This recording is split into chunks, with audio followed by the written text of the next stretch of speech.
नमस्कार दोस्तों, स्वागत है आपका साइंस जर्नी में। मेरे एक वीडियो में मैंने वेदों में जबरदस्ती विज्ञान घुसाए जाने पे कुछ वैलिड प्रश्न किए थे। उम्मीद थी वेदों से विज्ञान निकालने वाले कोई उचित उत्तर देंगे या फिर अपनी गलती स्वीकार करेंगे। बहुत सारे लोग कमेंट किए, विरोध जताए, लेकिन किसी का भी उत्तर उचित नहीं था। हाँ, एक आचार्य ने वीडियो बनाकर जवाब प्रस्तुत किए। आइए इस वीडियो की एनालिसिस करते हैं कि इन्होंने क्या जवाब दिया है, वो वैलिड है भी या नहीं है, या फिर उन्होंने अपना ही उपहास उड़वा लिया है। मेरा प्रश्न था, यजुर्वेद में अनुमंडल 33 मंत्र 43 में एक श्लोक है, आ कृष्णेन रजसा वर्तमानो निवेशाय नम्रतम मर्त्यम च हिरण्येन सविता रथेना देवयाति भुवनानि पश्यनम। इस मंत्र में इन्होंने कृष्णेन को आकर्षण बता रखा है दयानंद सरस्वती जी के भाष्य में, और आयाति को इन्होंने आता जाता हुआ बता रखा है, बाद में उसे हटाकर अपनी धुरी पर घूमता हुआ बता रखा था। उसी के जवाब में इन्होंने यह वीडियो बनाया। मुझे लगा था कि ये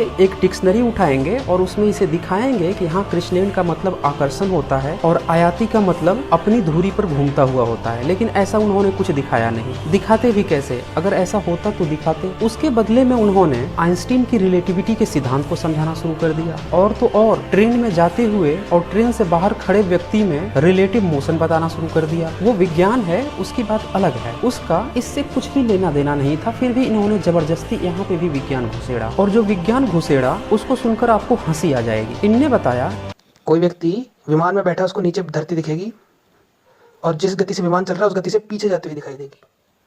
कोई व्यक्ति चांद पर बैठा, उसको पृथ्वी घूमती हुई दिखाई देगी, उसको कुछ और ही गति दिखाई देगी चीजों की। तो गति जो है, velocity and motion are always absolute, never absolute, always relative. तो आना जाना अगर सूर्य के तो रिलेटिव, पृथ्वी चल रही है तो पृथ्वी के रिलेटिव भी तो सूर्य चल रहा है। इनने बताया कि पृथ्वी के कंपेयर में सूर्य मोशन में होगा। ये वही बात थी जो आज तक लोग सोचते आए थे 16वीं सदी तक। लेकिन 16वीं सदी में जब गैलीलियो और केपलर ने पहली बार यह बताया कि नहीं, ये जो आभास होता है यह पूरी तरह से गलत है, लेकिन इन्होंने रिलेटिविटी के सिद्धांत को घुसेड़ कर इसका भी घालमेल कर दिया। बेसिकली रिलेटिविटी के सिद्धांत में पृथ्वी मूव कर रही है सन के कंपेयर में, लेकिन इन्होंने यहाँ पे बता दिया कि पृथ्वी के कंपेयर में सन रोटेट कर रहा है, जो कि पूरी तरह से गलत है। यह आभास होता है, और यही आभास तो आज तक होता आया है, और यही सभी लोग सोचते थे। इसीलिए वो लोग सोचते थे कि सूर्य ही पृथ्वी के चक्कर लगाता है, और वही बात ये यहाँ पे कह रहे हैं कि दयानंद सरस्वती भी ऐसा सोचते थे, इसीलिए लिख दिया। तो भाई आप सीधे सीधे बोल देते ना कि हाँ, दयानंद सरस्वती अपनी गलती को मान रहे हैं कि हाँ, वो ऐसा ही सोचते थे, लेकिन यहाँ पे भी इनने गलती नहीं मानी, बल्कि उल्टे दयानंद सरस्वती के भाष्य को ही गलत बता दिया कि वो जो भाष्य किए थे वो कोई पंडित लोग थे, उन्होंने गलत कर दिया, और ये कहा कि पल्ला झाड़ लिया कि दयानंद सरस्वती को हिंदी नहीं आती थी। तो मैं ये रिलेटिव वाली बात केवल सामान्य जनता को समझाने के लिए लिखी थी, क्योंकि उसी मंत्र का अगर आप भाष्य देखेंगे जो मैं यहाँ डाल रहा हूँ, देख लेना,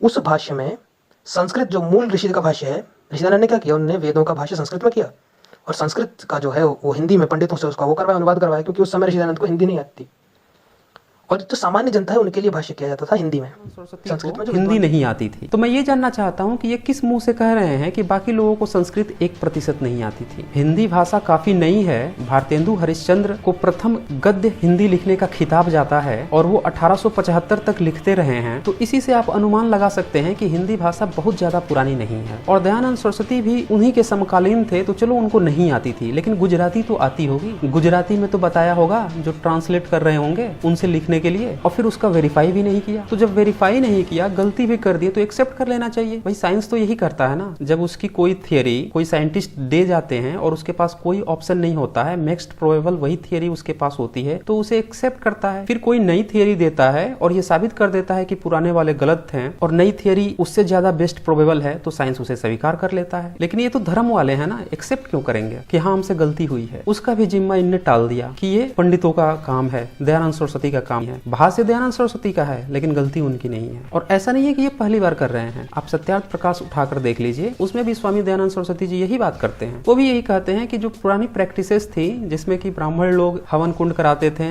कर्मकांड कराते थे, और जितने भी तरह के अंधविश्वास और पाखंड फैले हुए थे, कराते ब्राह्मण लोग थे, लेकिन वो सारी की सारी पंडों की देने। कौन बोल रहा है? स्वामी दयानंद सरस्वती। और यहाँ पे जो आचार्य जी आए हैं जवाब देने के लिए, वो भी यही बोल रहे हैं कि दयानंद सरस्वती जी का भाष्य है, लेकिन उसमें जो गलती हुई है वो गलती इनकी नहीं है, न ही दयानंद सरस्वती जी की है, ये गलती किसकी है? पंडों की हुई है। तो भाई ये पंडे और पंडित है कौन, और ये लोग कौन हैं? खैर मुद्दे पे आते हैं। तो ये जो मैंने कृष्णेन शब्द बताया था, यहाँ पे इन्होंने कोई डिक्शनरी में नहीं दिखाया मुझे कि कृष्णेन का मतलब आकर्षण होता है, उल्टे उन्होंने कृष्ण का हवाला दे दिया। आकर्षण। अब काले रंगों को कृष्ण क्यों बोलते हैं? क्योंकि काला रंग सारे जो लाइट होती है इलेक्ट्रोमैग्नेटिक रेडिएशन उसका कर्षण करता है, अर्थात एब्जॉर्ब कर लेगा। काला रंग सारे जो लाइट के जो सारी वेवलेंथ है उनको एब्जॉर्ब कर लेता है, इसलिए काला को कृष्ण कहा गया, कर्षण करने के कारण। कर्षण है ना कृष्ण, इसलिए काले को कर्षण जो कृष्ण इसलिए कहा गया है। ये रूढ़वादी शब्द नहीं, यौगिक शब्द से अगर अर्थ लेंगे तो जो भी आकर्षण करता है वो कृष्ण है। अर्थात जिस व्यक्ति के प्रति सब लोग आकर्षित हों उसको भी कृष्ण कहेंगे। हमारे कृष्ण जी थे ना, तो किसी का नाम कोई माता पिता काला थोड़ी रख देगा। कोई इतना मूर्ख माता पिता नहीं होता कि अपने बेटे का नाम काला रख दे। जो हमारे कृष्ण जी थे उनको कृष्ण इसलिए कहते हैं क्योंकि वो उनका व्यक्तित्व बहुत आकर्षक था। विद्वानों के प्रति लोग आकर्षित हो ही जाते, इसलिए उनको भी कृष्ण कहा।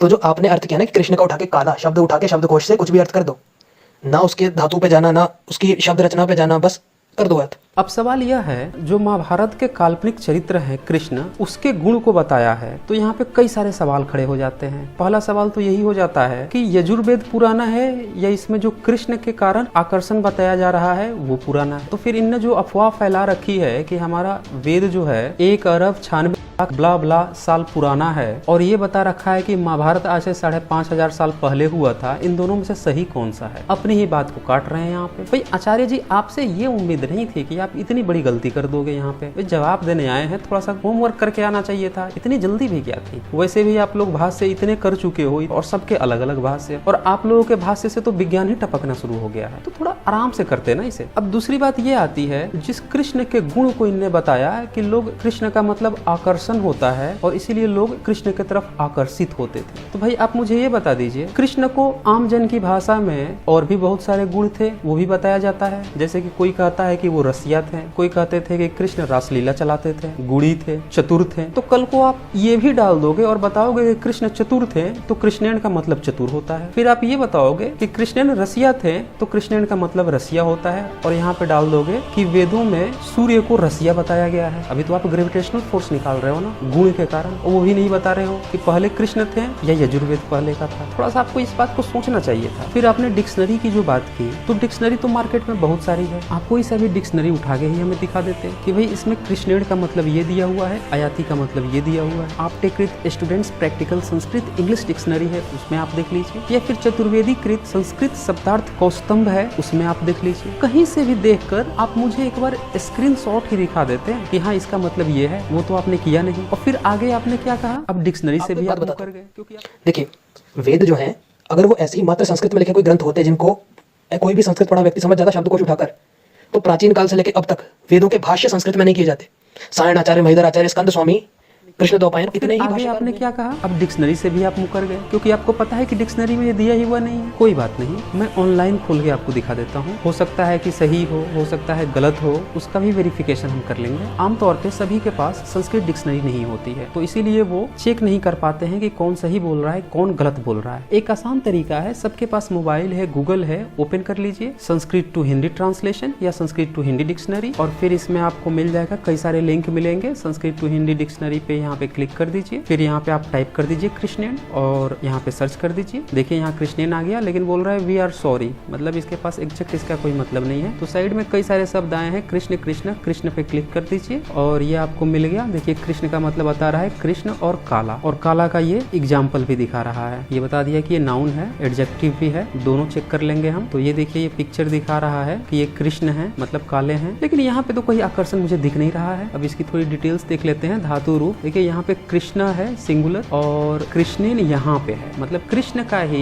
नॉमिनेटिव कृष्ण है और इंस्ट्रूमेंटल कृष्णेन है, लेकिन इन्होंने कृष्ण का मतलब ही श्री कृष्ण बताया था, जबकि वो कृष्ण का मतलब होता है। ये देखिए कृष्ण मतलब श्री कृष्ण। तो एक बात तो आपको समझ में आ गई होगी कि इन्होंने यहाँ पे यह दावा तो किया कि इन लोगों को 1% भी संस्कृत नहीं आती है, लेकिन उस 1% में भी ये गोला मारते हुए नजर आ गए। भाई हम लोगों को तो संस्कृत आती नहीं है, और आप ही जैसे लोग ही संस्कृत पढ़ते आए हैं, तो ये ऑनलाइन संस्कृत की डिक्शनरी कौन दे रहा है? मार्केट में जो डिक्शनरी पड़ी है वहाँ पे भी कृष्णेन का मतलब कहीं पे भी आकर्षण नहीं दिया हुआ है, न ही कृष्ण का मतलब आकर्षण दिया हुआ है, और हमने चेक करके भी यहाँ देख लिया, आपने तो दिखाया नहीं, तो फिर हम कैसे मान ले कि कृष्णेन का मतलब आकर्षण होता है? यही था आपका उत्तर। आचार्य जी आप किसको गुमराह करने का प्रयास कर रहे हो, और उल्टे मुझसे पूछ रहे हो कि मैं डिक्शनरी में दिखाऊं कि आकर्षण नहीं होता है? भाई हमें तो 1% भी नहीं आती है संस्कृत, ये तो आप ही बोल रहे हो। तो फिर आपको दिखाना चाहिए था ना, मेरा तो सवाल था सिंपल सा, आपको दिखाना चाहिए था। और मैं जो आपको दिखा रहा हूँ उसमें तो कहीं दिख नहीं रहा है। और यही सवाल मैंने पहले भी पूछा था, पता नहीं क्या आप उत्तर देने आ गए। और मैं जानता था कि अगर मैं दिखा भी देता पहले भी तो भी आप पलटी मार जाते, जैसा कि फिर से पलटी मार गए। देखिए आप क्या बोल रहे हैं। अब मेरा सवाल ये है कि जो आपने गलती स्वीकार करने की बजाय एक दूसरा भाष्य आपने परोस दिया जिसमें ये दिखा दिया, अपनी परिधि में घूमता रहता है किंतु किसी लोक के चारों ओर नहीं घूम। आयाती पे भी आप पूरी तरह से बैकफुट पे नजर आए। यहाँ भी आपने कोई डिक्शनरी नहीं उठाई और न ही दिखाया। मैं ऑनलाइन यहाँ पे ओपन करके दिखा लेता हूँ ताकि सभी दर्शक भी देख सके कि आयाती का मतलब क्या है।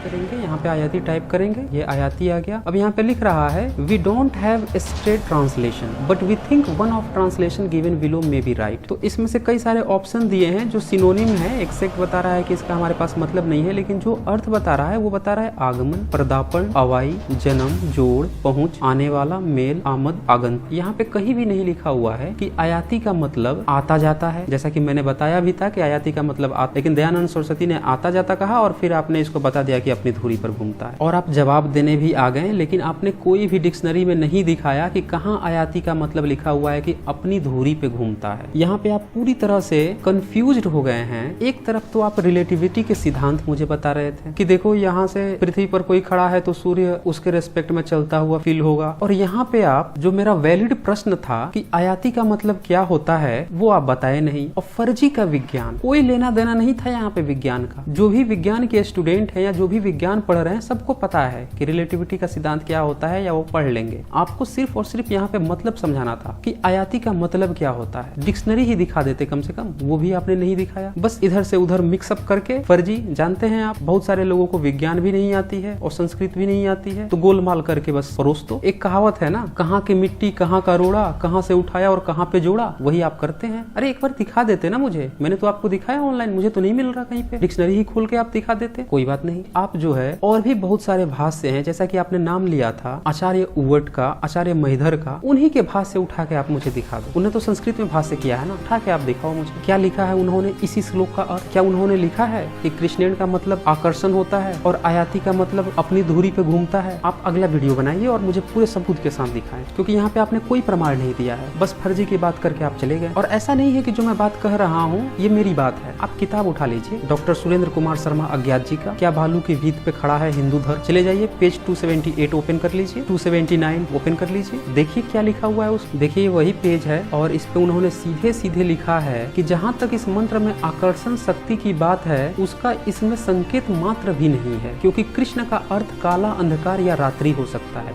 आकर्षण नहीं। और फिर इन्होंने गोपाल प्रकाश कौशिक कृत यजुर्वेद का हिंदी अनुवाद पृष्ठ 579 का भी हवाला दिया है, जिसका मतलब ये होता है सविता देवता अर्थात सूर्य स्वर्णमय रथ पर सवार होकर अंधकार पूर्ण अंतरिक्ष के मार्ग में विचरण करने वाले देवताओं और प्राणियों को अपने अपने कर्म में लगाते हुए संपूर्ण लोकों को देखता हुआ आता है। और साथ में इन्होंने उवट कृत संस्कृत भाष्य, महिधर कृत संस्कृत भाष्य का भी रेफरेंस दिया है। और मंत्र भी वही है, 33 अनुमंडल 43 मंत्र। हाँ, आपने कहा था कि मंत्र को मैं कभी कभी श्लोक बोल देता हूँ। भाई हमें तो संस्कृत आती नहीं है जैसा कि आप बोल रहे हो, और जो थोड़ी बहुत आती है उसमें कभी कभी मंत्र को श्लोक भी निकल जाता है, वो मानवीय कारक है जो मैं एक्सेप्ट भी करता हूँ। लेकिन आप मुझे सबूत के साथ दिखाएं जो इन्होंने यहाँ पे दिखाया है। और अगर आप नहीं दिखा सकते हैं तो फिर अगली वीडियो में आप माफी मांगे कि हाँ आप गलत थे, आपने गलत बता दिया। तो या तो आप सही होंगे या फिर ये सही होंगे। ऐसा कैसे हो सकता है कि एक ही मंत्र का आचार्य उवट सही हो जाए, आचार्य महिधर सही हो जाए, आचार्य गोपाल प्रसाद कौशिक जी भी सही हो जाए और दयानंद सरस्वती जी गलत हो जाए, और फिर आप अपडेट करो और फिर से आप बदल दें उसी का मतलब, और उसको अपनी धुरी पर आता हुआ बता दें। डिक्शनरी भी नहीं बता रही, ऑनलाइन भी नहीं बता रहा, तो फिर बता कौन रहा है? आप मुझे बताइए ना। और वीडियो खत्म करने से पहले आपने तो हद ही कर दी, आपने विमान शास्त्र की बात की।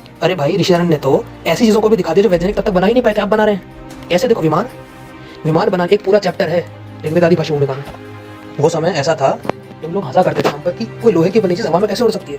ऋषियानंद ने जब विमान का लिखा था, कैसे विमान की विद्या है, विमान बनाने का पूरा तरीका, तो लोग हंसते थे, लेकिन अब कोई नहीं हंसता। शिवकर बापूजी तल पड़े, उन्होंने विमान बनाया।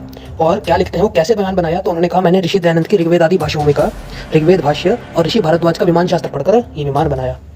उनका बनाया विमान 1500 फीट पे गया था, पहला विमान जो विश्व का आधुनिक काल में बना। राइट ब्रदर्स का विमान 30 फुट से ऊपर नहीं गया था, 50 फुट भी नहीं गया था, 1500 फुट पहुंचा दिया विमान ऋषियानंद की किताब पढ़कर। और उनका जो विमान था उसके बाद कुछ हुआ नहीं, उनको कहीं से धनादि नहीं मिला, उनका विमान बेच दिया गया अंग्रेजों को, और उसके कुछ सालों बाद राइट ब्रदर्स ने अपना विमान बना दिया। फिर वही फेक न्यूज चला दिया कि तलपड़े ने राइट ब्रदर्स से भी पहले विमान उड़ा दिया था, भारद्वाज ने विमान शास्त्र लिख दी थी, एक वैमानिका शास्त्र भी आई थी। मैं ये जानना चाहता हूँ कि क्या आप सिर्फ फेक न्यूज ही पढ़ते हैं या कोई रिसर्च पेपर भी पढ़ते हैं? भाई 1974 में जो साइंटिफिक ओपिनियन है उसके रिसर्च पेपर आप पढ़ लेते हैं कि विमान शास्त्र पे उनकी क्या राय थी। कुछ नहीं तो जो एरोनॉटिकल डिपार्टमेंट है, एरोनॉटिकल डिपार्टमेंट का मतलब तो आप समझते होंगे ना, मैकेनिकल डिपार्टमेंट का भी मतलब समझते होंगे। तो IIC बेंगलुरु जो कि इंडिया के टॉप 10 इंस्टीट्यूट्स में हमेशा रहा है, टॉप 5 में भी रहा है, टॉप 3 में भी आया है, इस इंस्टीट्यूट ने जो 1974 में रिसर्च की एरोनॉटिकल डिपार्टमेंट ने, उसने अपने रिसर्च पेपर अपनी ऑफिशियल वेबसाइट पर दिखा रखी है, जो कि मैंने एक वीडियो में बना के दिखाया भी था। मैं एक लिंक भी आपको नीचे शेयर कर दूंगा, उसको आप देख लीजिएगा। रिसर्च पेपर का भी लिंक शेयर कर देता हूँ, उसको भी आप देख लीजिएगा। और फिर आपने फर्जी बातें करने शुरू कर दी है, विमान शास्त्र में ये दिया है, वो दिया है। भाई एक बार आप ये तो देख लो कि आपकी बातें सही भी है कि नहीं है। जिनको विमान बनाना है वो क्या बता रहे हैं, जो रिसर्च कर रहे हैं वो क्या बता रहे हैं, और आप इस पे कुछ कर नहीं रहे। हवाला क्या दोगे? कैलिफोर्निया में चल रही है, कोई स्टूडेंट उसको प्रैक्टिकल कर रहा है, भाई उड़ा के दिखाया, आपने उसको आज तक बनाया। फिर आप फर्जी की बात कर रहे हो। 1875 में हमारे दयानंद सरस्वती जी ने नाम ले लिया था विमान का और मंत्र पेश कर दिए थे। भाई साहब आपको थोड़ी सी भी नॉलेज होती तो आपको ये पता होता कि 15वीं शताब्दी में लियोनार्डो दा विंसी ने पहली बार स्केचिंग की थी ग्लाइडर की, और 1875 में दयानंद सरस्वती जी नाम ही ले रहे थे और मंत्र ही पेश कर रहे थे। आपको पता है उसी समय थॉमस अल्वा एडिसन एक बैलून को उड़ाने का प्रयास कर रहे थे, और भी कई सारे साइंटिस्ट प्रयास कर रहे थे, एक्सपेरिमेंट वो लोग कर रहे थे, और आप लोग क्या कर रहे थे? मुंह से ही एक्सपेरिमेंट कर रहे थे, मंत्र बोल के। और फिर उनके एक्सपेरिमेंट का नतीजा ये हुआ कि उन्होंने 1903 में राइट ब्रदर्स ने विमान उड़ाकर भी दिखाया, और आपने क्या किया? एक फेक न्यूज फैला दी आजकल कि हमने 8 साल पहले उनसे तलपड़े ने विमान उड़ा दिया है। जो मैंने रिसर्च पेपर शेयर किया है उसको उठा के देख लीजिए, क्लियर लिखा हुआ है उसमें कि तलपड़े ने कोई भी विमान नहीं उड़ाया। पूरी तरह से फेक न्यूज है। उसी फेक न्यूज को पता नहीं आप लोग शेयर किए जा रहे हैं। आप अपने को आचार्य कहते हैं, आपको इतनी तो शर्म आनी चाहिए। फेक न्यूज को प्रचारित कर रहे हैं, साइंटिफिक ओपिनियन तक आप नहीं जानते, रिसर्च नहीं देख रहे हैं, हुआ था कि नहीं हुआ, कुछ भी किए जा रहे हैं। मेरा प्रश्न ये है कि चलो 1875 में दयानंद सरस्वती जी ने विमान की बात की थी, मंत्र भी कुछ लिखे थे, वो 3 मंत्र भी दिए हुए रिसर्च पेपर में, देख लीजिएगा उसमें क्या लिखा हुआ है, वो भी फर्जी निकला है, ऋग्वेद में नहीं पाया गया है वो। तो वो जो मंत्र दिए थे, तो फिर आपने क्या एक्सपेरिमेंट किया? तलपड़े के माध्यम से, और फिर वही रोने लगे कि उसको अंग्रेज लेके चले गए और ये बना दिए, वो बना दिए। वैसे आपकी सारी चीजें ही गुल हो जाती है, कभी इतिहास में गुल हो जाती है, कभी वर्तमान में गुल हो जाती है। कुल मिला के अभी भी आपके पास विमान शास्त्र है कि नहीं है? वो भी फर्जी साबित हो चुका है। सुब्बा राव की पूरी पोल खुल चुकी है। 1904 से लेकर 1922 के बीच में जो उन्होंने खुद ही लिख डाला विमान शास्त्र और प्रचारित कर दिया कि भारद्वाज ने लिखवाया है, वो पूरी तरह से फेक साबित हुई है। पूरा का पूरा सबूत है इसका, रिसर्च पेपर लिंक मैंने नीचे दे रखा है, देख लीजिएगा। तो अब मेरे पास सवाल ये है कि अब आपके पास वही किताब है तो क्या आपने उससे बनाया? भाई साइंस ने 1903 में पहली बार जब विमान उड़ाया था तो आगे बढ़ाते चला गया। आज उसके सामने कोई नहीं टिकता है उसके आधुनिक विमान के आगे। आपने कौन सा विमान बनाया? एक छोटा सा भी प्रोटोटाइप बनाकर उड़ाया? उसके लिए भी आप विदेशी स्टूडेंट्स का हवाला देना शुरू कर देते हो कि देखो उस चैनल पे क्या दिखा रहा है, वो क्या दिखा रहा है, क्या दिखा रहा है वहाँ पे? आपके विमान को उड़ाते हुए दिखा रहा है? नहीं दिखा रहा है ना। क्या दिखा रहा है? उसमें कुछ उसने मोटर लगा दी है, उसमें रोटेट हो रहा है, उसकी इंजन चल रही है, उड़ भी नहीं रहा है। उसी को आप फर्जी प्रचारित किए पड़े हुए हैं, बहुत सारे चैनल वाले प्रचारित किए पड़े हुए हैं। तो आपके पास न कोई एक्सपेरिमेंट है न कोई रिजल्ट है, बस मुंह से आज आप उड़वा रहे हैं। और मुंह से ही आपने तलपड़े से भी विमान उड़वा दिया था, मुंह से ही इतिहास में भी आपने विमान उड़ा दिया था। बहुत दिक्कत है एक्सपेरिमेंट और प्रैक्टिकल और रिजल्ट देने में, जब मुंह से ही सारी चीजें उड़ रही हो। तो आचार्य जी आपसे मैं यही उम्मीद करता हूँ कि आप एक और वीडियो बनाइए, या तो माफी मांगिए या एक एक चीज का सबूत दिखाइए। और आपको एक बार धन्यवाद भी देता हूँ कि आपने रिप्लाई किया है। तो दोस्तों इस वीडियो को ज्यादा से ज्यादा शेयर कीजिए ताकि सभी लोगों को पता चल सके कि कैसे धर्म में विज्ञान को जबरदस्ती घुसाकर, और जिन लोगों को विज्ञान की नॉलेज नहीं है उन्हें जबरदस्ती ये साबित किया जा रहा है कि नहीं इसी में से विज्ञान निकला है। तो आज बस इतना ही, धन्यवाद।